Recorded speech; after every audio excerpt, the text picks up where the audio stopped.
ایک روایت سے مدد لے کر گفتگو آگے بڑھاتے. دیکھو اکثر الدعاء بتعجیل الفرج، میرے ظہور کی بہت زیادہ دعا کیا کرو. فإن فی ذلک فرجکم، کیونکہ اس دعا میں در حقیقت تمہاری بہتری ہے، تمہاری مشکلات ختم ہوتی ہیں. دعا کر رہے ہیں آپ حضرت کے لیے، مشکلات آپ کی ختم ہو رہی ہیں. صدقہ دے رہے ہیں آپ حضرت کے لیے، مشکلات آپ کی ختم ہو رہی ہیں. دعا مانگ رہے ہیں آپ حضرت کے لیے، مشکلات آپ کی ختم ہو رہی ہیں. اگر یہ بات واضح ہو گئی تو اب یہاں سے میں گفتگو آغاز کر رہا ہوں اس سوال کا جواب دینے کے لیے کہ حضرت کو صدقے کی کیا ضرورت ہے. پہلی بات تو ہے کہ حضرت کو کسی چیز کی ضرورت نہیں ہے.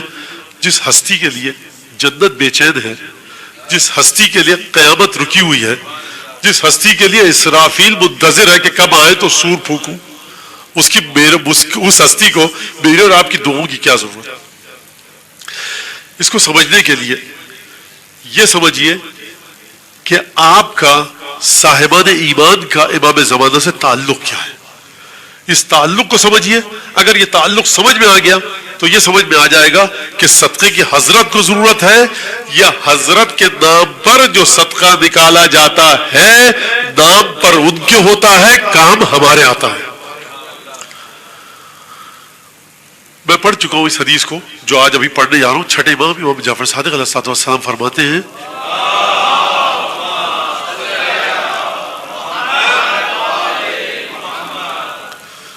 شیعتنا خلقوا من فاضل طینتنا، ہمارے شیعہ ہماری بچی ہوئی طینت سے بنے. ٹھیک، وہم یسوءنا ویسرہم یسرنا، جو چیز ہم کو تکلیف دیتی ہے وہ ان کو تکلیف دیتی ہے، جو ان کو تکلیف دیتی ہے وہ ہم کو تکلیف دیتی ہے، اور جو چیز ان کو خوش کرتی ہے وہ ہم کو خوش کرتی ہے.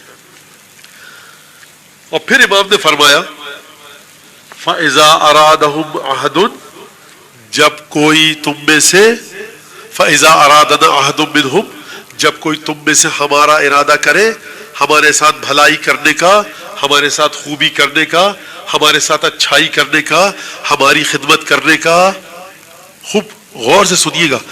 جب تم میں سے کوئی چاہے کہ امام زین العابدین کے بارگاہ میں کوئی ہدیہ بھیجو، امام جعفر صادق کے لیے کوئی ہدیہ بھیجو، فَإِذَا أَرَادَنَا أَحَدٌ مِّنْهُمْ، جب ہمارے شیعوں میں سے کوئی ہمارا ارادہ کرتا ہے بھلائی کا ہمارے ساتھ، فَلْيَقْصِدْ مِنْهُمْ، تو اسے چاہیے کہ ہمارے شیعوں کا ارادہ کرے. فَإِنَّهُمُ الَّذِي يُوصَلُ إِلَيْنَا مِنْهُ، کیونکہ ہمارے شیعہ وہ ہے کہ ان کے ساتھ تم جو کام کرو گے ایسا ہے کہ تم نے ہمارے ساتھ کیا. اس کا مطلب کیا ہے؟ اس کا مطلب یہ ہے کہ حضرت حجت کو کوئی تکلیف نہیں پہنچتی. جب کسی حضرت کے چاہنے والے کو تکلیف پہنچتی ہے تو وہ تکلیف حضرت کو پہنچتی ہے. جب کوئی بچہ یتیم ہوتا ہے نا، اس کے گھر میں اگر صف ماتم بچتی ہے حضرت کا چاہنے والا تو امام زمانہ کی آنکھوں میں بھی آنسو آتے ہیں. جب کوئی چاہنے والی بیوہ ہوتی ہے تو اس کے گھر میں صف ماتم نہیں بچتی، حضرت حجت کی آنکھوں میں بھی آنسو آتے ہیں. اسی لیے فرمایا کیا تم یہ سمجھتے ہو کہ محملین لمراعاتکم وناسین لذکرکم، کیا تم یہ سمجھتے ہو کہ ہم تمہیں بھول گئے ہیں، تمہارا خیال نہیں رکھ رہے؟ ہم تمہارا خیال بھی رکھ رہے ہیں، تمہارا ذکر بھی کرتے ہیں صبح شام اپنی دعاؤں میں. یہ جو حضرت کے شیعوں کو تکالیف پہنچتی ہے یہ حضرت کو پہنچتی ہے. عجیب امام ہے، عجیب امامت ہے حضرت حجت کی کہ دیکھیں فرما رہے مولا گویا کہ یہ فرما رہے کہ جو تمہاری تکلیف ہے وہ ہماری تکلیف ہے.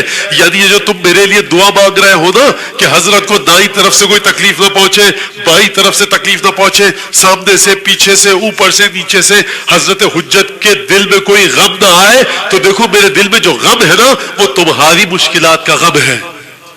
اگر تم یہ دعا مانگو گے کہ میرے دل کو کوئی غم نہ آئے تو در حقیقت کہ تم اپنے لیے دعا مانگ رہے ہو کہ تمہیں کوئی غم نہ آئے. اچھا فرق کیا ہوگا اس کا؟ بھائی سیدھا سیدھا آپ حضرت کہہ دیتے، امام کہہ دیتے تم اپنے لیے دعا کیا کرو. یہ حضرت حجت کو بیچ میں لانے کی تک فلسفہ حکمت کیا ہے؟ حکمت یہ ہے کہ تم اس بات کا شعور، درک اور اس بات کی سمجھ اور فہم پاؤ کہ دیکھو تمہارا تعلق امام زمانہ سے اتنا گہرا ہے کہ ہماری اور آپ کی مشکل حضرت حجت کی مشکل ہے، ہماری اور آپ کی تکلیف، ہمارا آپ کا درد حضرت حجت کا درد ہے. فَإِنَّهُمُ الَّذِي يُوصِلُ مِنْهُ إِلَيْنَا. یہ ہمارے شیعہ ہیں کہ جن کے ذریعے جو چیز پہنچتی ہے ہم تک پہنچتی ہے. شروع میں خود فرمایا امام نے جو ان کو تکلیف دیتی ہے وہ ہم کو تکلیف دیتی ہے, جو ان کو خوش کرتی ہے وہ ہم کو خوش کرتی ہے. گویا آپ کی تمام تکالیف حضرت حجت کی تکالیف ہے. پروردگار صدقہ دے رہے ہیں, امام زمانہ کے دل کو کوئی ٹھیس نہ پہنچے.